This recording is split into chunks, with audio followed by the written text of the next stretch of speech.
Aujourd'hui, je vous emmène à l'ouest de l'île de la Réunion, sur la plage de l'Ermitage.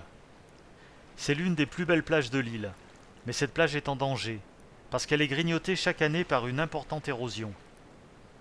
C'est principalement dû aux constructions installées, là où elles ne le devraient pas, sur le territoire de la mer.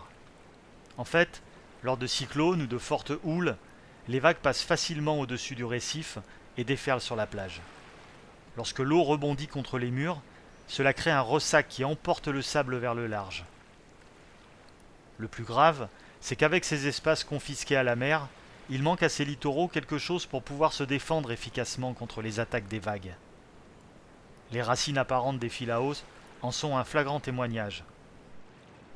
Mais le philao est une espèce importée qui lui aussi accélère l'érosion, car il empêche la végétation rampante, bénéfique à la plage, de se développer, comme la patata durand par exemple, une liane littorale qui joue un rôle essentiel en dissipant naturellement la puissance des vagues.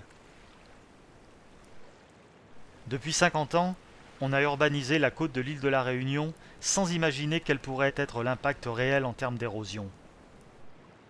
À l'horizon 2050, le réchauffement climatique entraînera la montée des océans, ce qui va faire que davantage de vagues passeront au-dessus des barrières récifales. Espérons que l'on puisse éviter d'en arriver à la situation de Saint-Pierre, une ville au sud de l'île, où la plage qui se situait en face du cimetière, entre la Ravine Blanche et la gendarmerie, a complètement disparu.